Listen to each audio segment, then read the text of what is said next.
Assalamu alaikum warahmatullahi wabarakatuh. It's one of those days where I have read something from a book and I felt the need to share it. It's something very profound, something that addresses an issue that we face in our time and that Muslims have faced in every age. And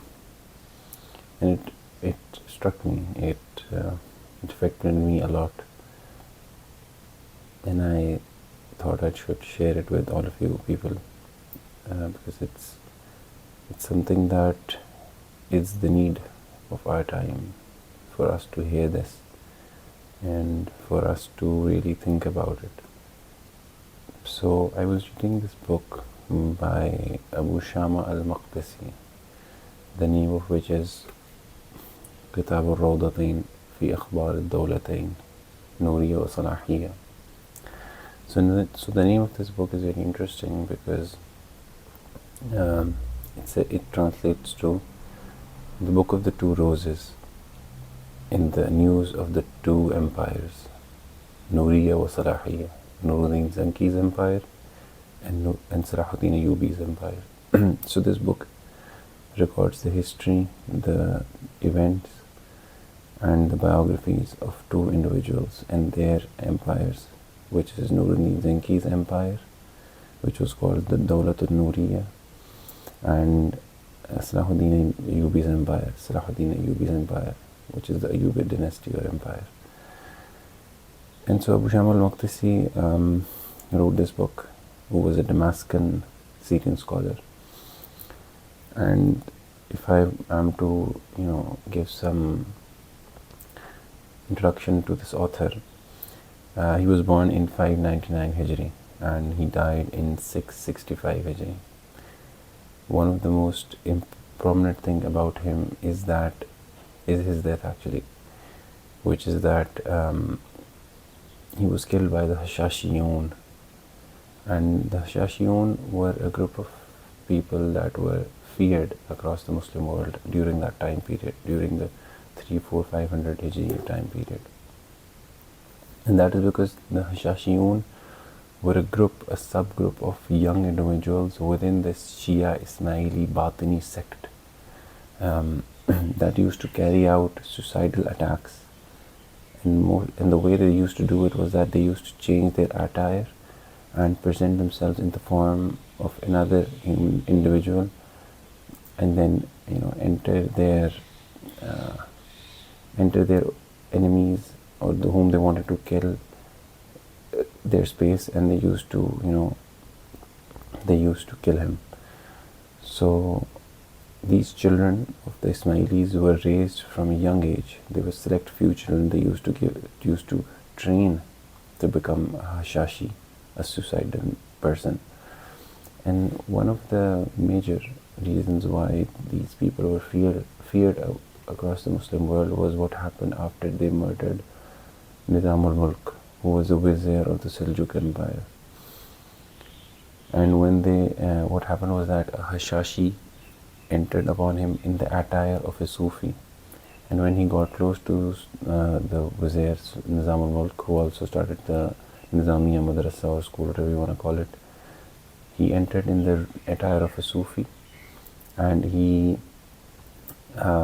stabbed him with a dagger into his chest, and he died right there. That is what sent a wave of fear across the Muslim world, that these people were capable of a lot, and they could access such a big personality.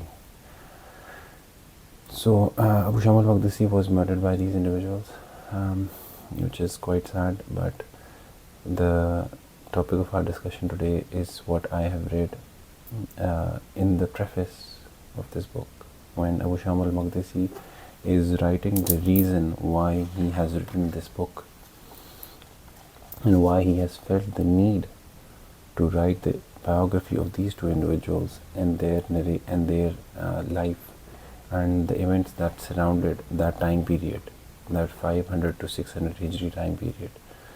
And all of the major events that took place in that time and all the battles, for example, the capture of Jerusalem and all of the battles that Nuruddin Zenki took against the Crusaders, that actually paved the way for Salahuddin. So Abu Shama al Maqdisi actually writes that the fazl is for the first one. He says that what precedes has the more fazl. So he says that it's actually a lot of it's credited to Nuruddin Zenki, who paved the way for Salahuddin. But then he says, وَلَكِنْ صلاح الدين الأيوبي أكثر جهادا وأكثر ثباتا وأكثر صبرا. He says that although Nuruddin Zenki he paved the way for Salahuddin to capture and Jerusalem and fight the Crusaders and defeat them, and fazl is for him, the superiority is for him, but Salahuddin Ayyubi was doing more indulgent jihad. He was more patient. He was more strong against the Crusaders. So he actually led more campaigns than Nuruddin Zenki. So he says that these are like two roses. They're very, they're inseparable. So he writes the reason why he's writing the biography of these two individuals, and which I thought I should share with all of you so that we can think over that. He says that فعزمت على إفراد ذكر دولتهما بتصنيف. He said that, so I gathered my strength to write about the lives of these two individuals and their empires with a book. يتضمن تقريز لهما وتعريف, so that so by this book that I'm writing, I can mention praise of them and their life events. فلعله يقف عليه من الملوك. So he says that, so probably, maybe someone from the ruling elite might stumble upon this book, or might stumble upon what I'm writing, or might hear about it. من يسلك في ولايته ذلك السلوك. So it's very poetic. He says that فلعله يقف عليه من الملوك من يسلك في ولايته ذلك السلوك.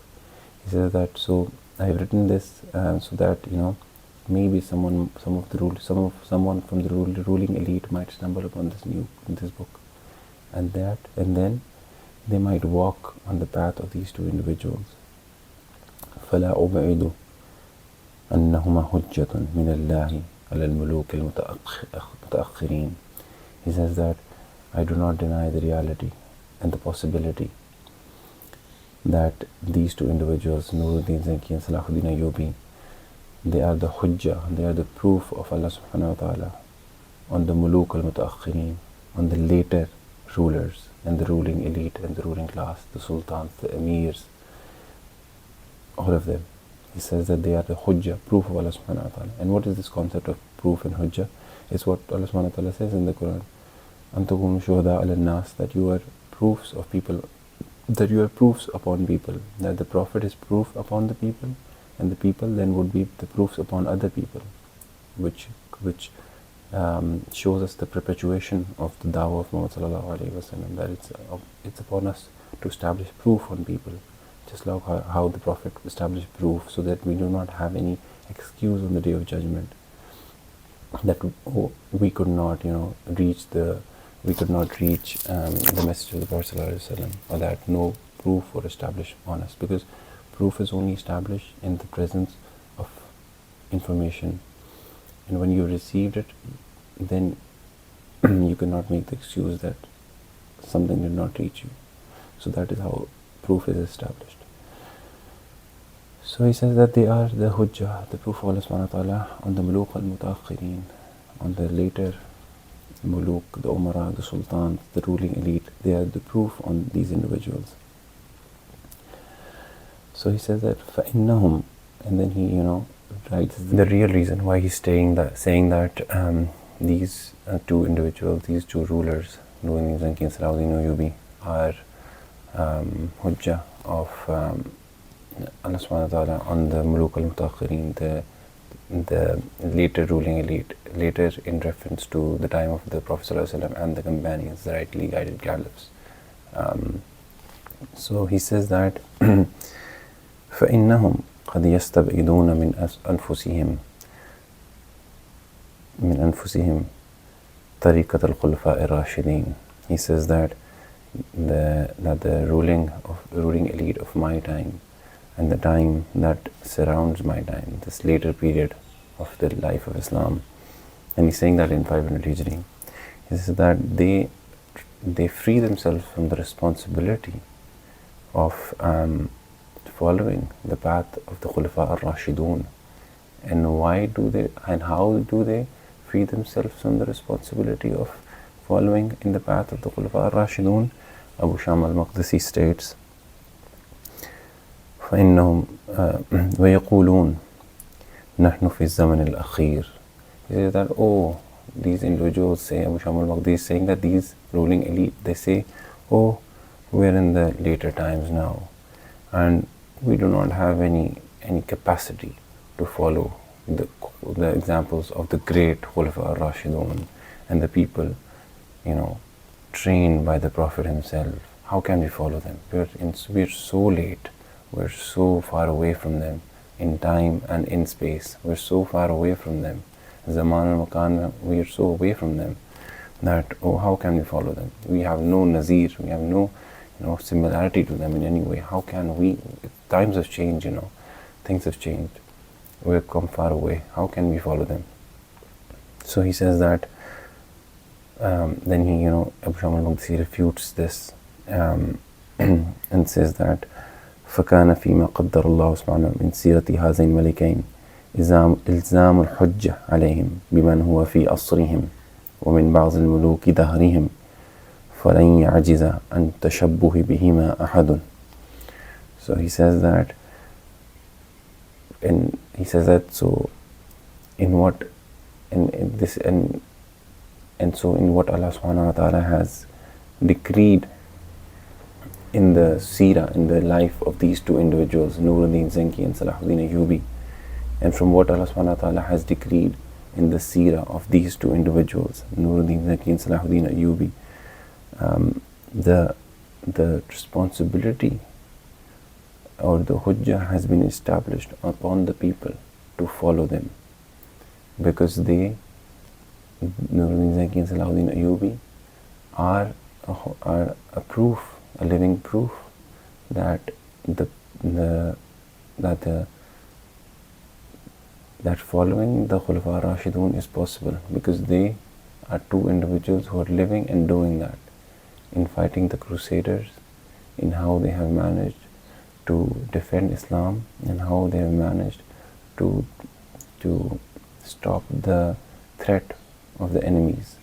So he says that من سيرة هذين الملكين إلزام الحجة عليهم, that the following of the, by through following these two individuals, Noori and Salahuddin Ayyubi, they would follow the Khulafa al-Rashidun. So hujjah has been established. Now these rulers, these ruling elite cannot say that, we cannot follow the rightly guided companions because we are far away from them, or we have no similarity to them. He says that because these two individuals, Noori and Salahuddin Ayyubi, in this later time, because they have been able to follow in the footsteps of the righteous guided caliphs, and you would only realize this once you read the life of these two individuals, because they have managed to be able to follow in the footsteps of the rightly guided caliphs. You cannot make the excuse now that you cannot follow the rightly guided caliphs, because they have been able to do it. So they have become proof now, and that is how hujjah has been established. So if you go to Allah subhanahu wa ta'ala on the Day of Judgment, you cannot make the excuse that you were not capable of following the rightly guided caliphs, because Allah subhanahu wa ta'ala would bring these two individuals, Noori and Salahuddin Ayyubi, as proof that it was possible, but it was your own selves that did not want it to do it. So that is the concept of proof being established on a nation. So he says that the reason why I'm writing this book is because these two individuals, to show or to present these two individuals as living proof that it is possible to follow the rightly guided caliphs in every era. So that is, what he says. So, he says that the rulers of his time and the time to come in the more later periods, which is our time probably, Allah subhanahu wa ta'ala would always raise such individuals that would show that it is possible to follow the dawah, the call of Muhammad sallallahu alayhi wa sallam in every time. And because Salahuddin Ayyubi and Noori and Salahi were able to do it, they became Hujjah, and everybody else now was under the obligation to follow the companions. And even in our time, and in every time, there are individuals that stand for the truth, and they not only do they help Islam, but they also establish Hujjah upon us, which places great responsibility upon us. And even if we look at Gaza today, and a ceasefire has been reached, really the Mujahideen are a proof on all of us and all of the armies of the Muslim world that it is possible to fight the enemies. It is possible to raise the flag of Islam, the flag of honor, the flag of the rightly guided caliphs who freed those lands. And so we do not have any excuse. The armies of the Muslim world do not have any excuse. We are all under the obligation. Just like Abu Shama al Maqdisi is saying that the muluk of his time were under the obligation because of the coming of these two individuals. And Allah subhanahu wa ta'ala purposefully sends these individuals. So, he does not wrong anyone that, we were in later times, so that they do not say that, we were in later times and nobody around us was doing anything, or nobody was capable of doing anything. How would have we known that it was possible to do something for Islam or change the tides of time? So Allah subhanahu wa ta'ala sends such individuals who do that, and then they become a proof on everyone else that it is possible and that there is no excuse left. So I hope we read these things, and take the advice that is needed to be taken, and that will affect us, and that will change us, and create in us a desire to change, and that creates in us a sense of loss which we have lost, a sense of loss that makes us realize that we have lost a lot, and that we are losing a lot, and that our blood is being spilled, and it was spilled in our times. So yeah, that is how it is. And I hope and we pray that Allah subhanahu wa ta'ala sends us righteous leaders, and that we as people become capable and worthy of righteous rulers that take the ummah of Muhammad out of darkness into light. That is it. That's what the desire is. Assalamu alaikum wa rahmatullahi wa barakatuh. Assalamu alaikum wa rahmatullahi wa barakatuh.